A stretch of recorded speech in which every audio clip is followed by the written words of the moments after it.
The text came at 11:47 on a Tuesday night while I was still at my desk finishing quarterly projections. Unknown number. I almost let it go to voicemail. Then something made me answer.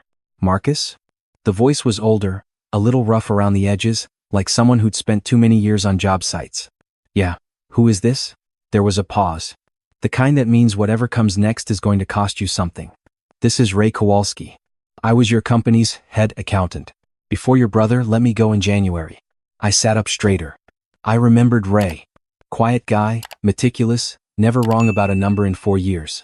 My brother had told me Ray retired. Wanted more time with his grandkids. I'm sorry to call so late, Ray continued. I debated this for weeks. But I can't sleep anymore knowing what I know. He cleared his throat. When your brother cleaned out my office, he missed something. The secondary feed from the server room camera. It was still linked to my personal cloud backup from when I set up the security system 2 years ago. I got an alert last week that storage was filling up. When I went in to delete old files, I saw the new footage. Marcus, I watched 3 months of recordings from inside your own building. And what I saw in that server room you need to know. My chest went cold. I pushed back from my desk and walked to the window. The parking lot below was empty except for my truck and the glow of a gas station sign at the corner. What did you see, Ray? Not over the phone, he said. And don't mention this to your brother. Not yet. I drove to Ray's house in 22 minutes. He lived in a tidy split level in Cranberry Township, the kind of neighborhood where people still put American flags on their porches and knew their neighbors by name. He answered before I even knocked, like he'd been watching for headlights. He led me past a wall of family photos, grandkids in soccer uniforms, a woman I assumed was his wife smiling at some beach, and into a back office that smelled like coffee and old paper. His laptop was already open. I've been in accounting for 31 years, Ray said, sitting down. I've seen creative bookkeeping. I've seen people skim. But this is different. This is systematic. He turned the screen toward me. I'm going to show you 3 clips. That's all you need. The first clip was timestamped February 14th. Valentine's Day. I'd taken my girlfriend out to dinner that night. In the footage, grainy but clear enough, my brother stood in the server room with my business partner. They were transferring files to an external drive. My brother was talking, gesturing at the screen. My partner was writing something down in a notebook. The second clip, March 3rd. My partner alone this time, on the phone. Nodding, smiling. He held up a document toward the camera at one point, not to show it, just repositioning it. But Ray had paused the frame and zoomed in. It was a client contract. One of our biggest accounts. An infrastructure firm out of Pittsburgh we'd spent 8 months landing. The contract had my signature on it. Except I hadn't signed anything for that client since November. That's a forgery, Ray said quietly. The third clip was the one that hollowed me out completely. My brother and my partner sitting on the server room floor of all places with a laptop between them, a bottle of bourbon, 2 paper cups. Celebrating. My brother said something I couldn't hear, and they both laughed. My partner raised his cup. My brother said. Clearly enough that Ray had turned up the volume. By the time Marcus figures it out, we'll have moved everything. He'll own the name and the debt. We'll own the clients. Ray closed the laptop. I didn't move for a long time. My brother was 38. He'd come into the business 3 years ago when I needed help scaling. I trusted him without a second thought. He was my brother. I'd given him VP of operations, profit sharing, a company card. My business partner and I had built the company from nothing, just the two of us cold calling contractors out of a rented office with bad heat. 7 years. And now they were in my own server room toasting to gutting me alive. Send me everything, I said. Every file, every clip, every date stamp. Ray looked at me over the top of his glasses. You're not going to do something stupid? No, I said. I'm going to do something smart. By the time I got home that night, it was past 1 in the morning. My girlfriend was asleep. I lay next to her in the dark, staring at the ceiling, and made a list in my head, not of what I'd lost, of what I still had time to protect. The answer was, everything. If I moved carefully. The next morning, I came into the office at the usual time. My brother was already there with 2 coffees, complaining about highway traffic. My partner waved from his desk. I smiled at both of them, hung up my jacket, and started my day. For the next 2 weeks, I became the best actor I've ever been in my life. I laughed at my brother's jokes. I went to lunch with my partner. I nodded through budget meetings and stayed late pretending to review proposals. I asked my brother how his kids were doing. He told me his daughter had just made the travel soccer team. I said that was great. I meant none of it. Every single word was a wall I was building between what they thought I knew and what I actually knew. Meanwhile, I was moving fast in places they couldn't see. On day 2, I called a law firm downtown. Not the one we used for contracts, a different firm, one that specialized in business litigation and fraud. I asked for an emergency consultation and told the receptionist it was time sensitive. She fit me in that afternoon. The attorney's name was Sandra Lyle. 40s, no jewelry, the kind of woman who looked like she had never lost a case she actually cared about. I brought Ray's files on a thumb drive and laid out everything in 40 minutes. She listened without interrupting. When I finished, she leaned back. The forged signature alone is a felony, she said. Combined with the asset transfer and the client poaching, we're looking at wire fraud, breach of fiduciary duty, and tortious interference. She paused. How much time do you need to gather your own evidence before we move? 2 weeks, I said. Maybe less. She nodded. Then, let's make sure when we move, there's nowhere for them to go. On day 3, I hired a forensic accountant named Greg Thibodeau, who came recommended by Sandra and spoke almost entirely in numbers. He went through 18 months of company financials in 4 days. What he found was worse than I expected and also, somehow, exactly what I expected. 11 client contracts had been quietly rerouted through a shell company my partner had registered in Delaware 4 months ago. The shell company had a different name but the same registered agent as a company my brother had incorporated in his wife's maiden name 2 years prior. They had planned this before my brother even joined the company. He didn't come to help me build something. He came to help dismantle it on a timeline. Greg put a summary in front of me, roughly $340,000 in diverted revenue. 8 active clients being serviced under false pretenses, and 2 pending contracts that still had my name attached but would have routed payment to the shell company the moment they signed. I sat in Greg's office for a long moment. Then I said, "Can you be ready to testify to all of this?" He looked at me like that was a strange question. "That's what you're paying me for." On day 6, I quietly began separating assets. With Sandra's guidance, I restructured ownership of the company's core IP, our proprietary project management system, our contractor database, 3 pending patents into a holding entity that my brother had no visibility into. I didn't remove him from anything yet. I just made sure that what mattered most was no longer within reach. On day 8, I upgraded the server room camera system. New hardware, new cloud account, new password. I didn't tell my brother. He assumed the IT vendor was doing routine maintenance. He asked me about it over lunch. I told him the old system kept dropping frames. He said good call and went back to his sandwich. On day 10, I set the bait. I walked into my partner's office late afternoon, big energy, like I'd just gotten off a good call. "Hey," I said. "I've been thinking. The Meridian Group has been sitting on the fence for 2 months. I want to close them this week. I'm going to put together a full package: revenue projections, case studies, the works. Can you handle the initial outreach? Get them on a call for Thursday?" My partner smiled the way a man smiles when he thinks he's about to get exactly what he wants. "Absolutely," he said. "I'll reach out today." I walked back to my desk and called Sandra. "Thursday," I said. "It's happening, Thursday." She said, "I'll have the paperwork ready Wednesday night." I didn't sleep much that week. Some nights, I'd lie there running every possible version of Thursday through my head. My girlfriend knew something was off. She asked me twice if I was okay. I told her work was stressful. She said she was there if I needed to talk. And the kindness of it almost broke my composure completely. I'd tell her everything soon. But not yet.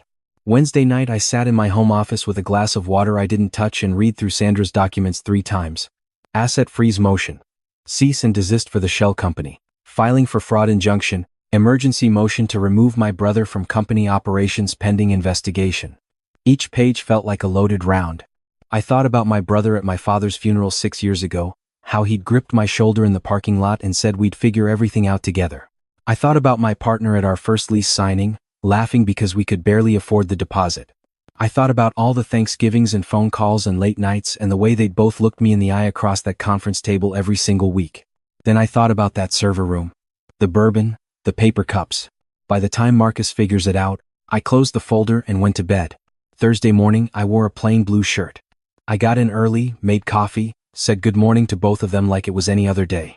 My partner was animated, telling me the Meridian Group had confirmed the call for 10 o'clock. My brother came in at 9 carrying a breakfast sandwich and talking about the Steelers. Normal. Completely, insultingly normal. At 9:52 a.m., I sent Sandra the text we'd agreed on. One word, ready. At 10:01 a.m., the conference room door opened. My partner was already at the table. Laptop open, waiting for the Meridian call. My brother had come in to sit in, which I had anticipated. Sandra entered first. Behind her came Greg with a thick accordion file. Behind him came a process server in a navy blazer. My partner's face shifted immediately, confusion, then something sharper. "Who are these people?" he asked. My brother stood up. "Marcus, what's going on?" I pulled out a chair and sat down across from them both. "Take a seat," I said. "You'll want to be sitting for this." My partner didn't sit. He looked at Sandra. "Who are you?" "Sandra Lyle," she said pleasantly. "Business litigation. I represent Marcus Webb and Webb Contracting Solutions." She set a folder in front of each of them. "You're being served with a civil fraud complaint and an emergency injunction halting all operations of Apex Service Group LLC, which I believe you know as the company you've been routing client payments through for the past 4 months." My brother's face went white. That's not. Greg opened his accordion file. 11 diverted contracts, he said, adjusting his glasses. Totaling $340,000 in redirected revenue. We have the transfer records, the shell company registration, and the bank statements. He set a stack of papers on the table. We also have camera footage from the server room dated February 14th, March 3rd, and April 2nd. That last one is particularly thorough. My partner finally sat down. He looked at me. "Marcus, listen, this is a misunderstanding. We were going to bring you in on it. It was supposed to be a new division." "A new division," I said. "With forged contracts in my name and my client's payments going to an account I have no access to." He opened his mouth. I raised a hand. "Also," I said, sliding a document across the table. "As of this morning, your access credentials to all company systems have been revoked. The IP, the contractor database, the client files, all of it is now protected under a separate entity you have no standing in. The asset freeze Sandra filed this morning covers all joint accounts pending the fraud investigation. You won't be able to move anything." My brother's voice cracked. "You can't do this without board." "I'm the board," I said. "I'm the majority shareholder. I'm the founder. I'm the person whose signature you forged on a $280,000 contract." He went quiet. The process server stepped forward and handed my brother a second document. "Mr. Webb has also filed a formal complaint with the Pennsylvania Bureau of Professional Standards regarding the unlicensed operation of Apex Service Group under a contractor's license issued to Webb Contracting.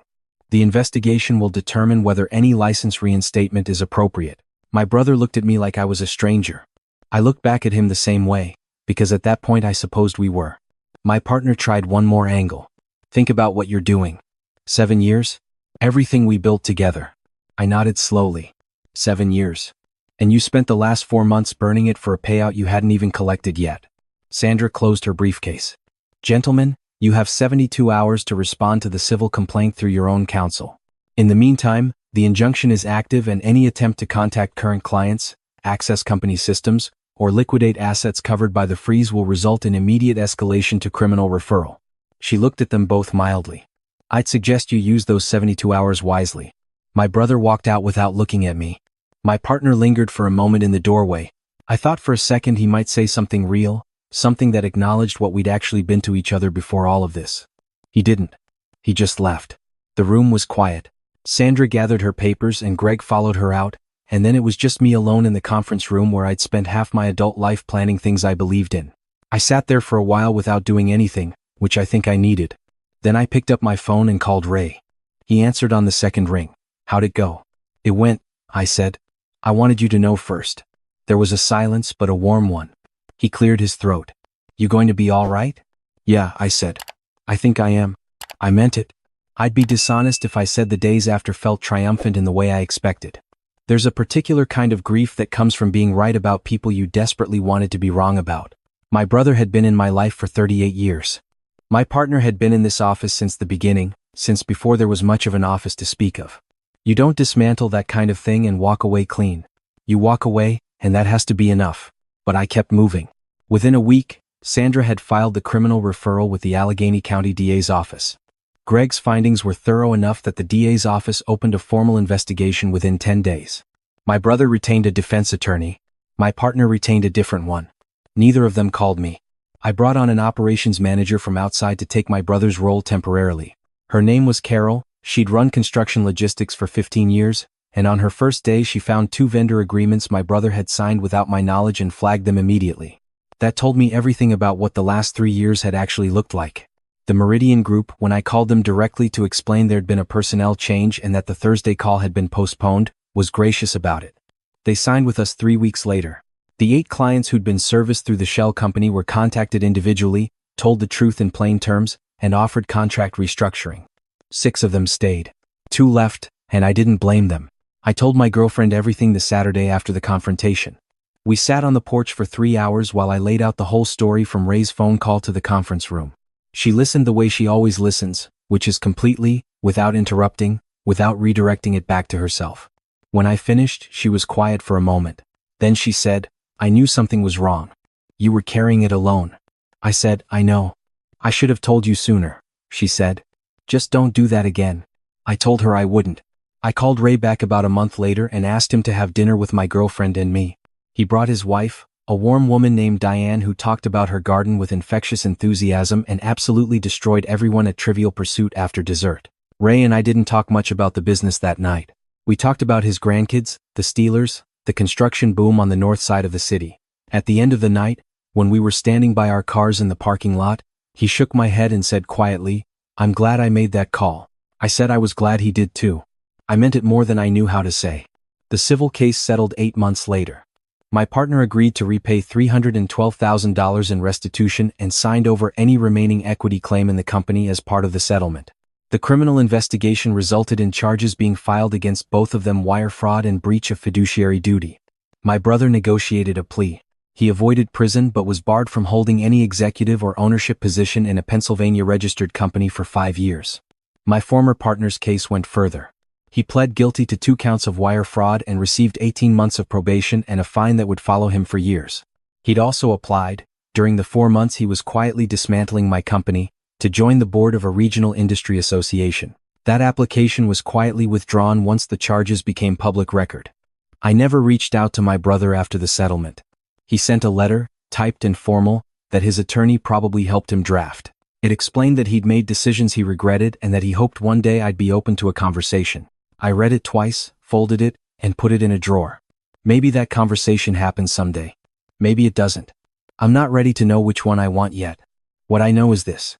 I came into work one morning this past spring and stood in the parking lot for a moment before going inside, just looking at the building. Same brick, same signage, same view I'd had for 7 years. But every account in that building was legitimately mine. Every contract had my actual signature on it. Every person inside had been hired by someone who knew the difference between a colleague and a mark. Ray's camera didn't just catch a betrayal. It gave me back something I didn't realize I'd slowly been losing: my own company. In the truest sense of the word. I went inside and started my day. And for the first time in longer than I could remember, I wasn't waiting for the other shoe to drop.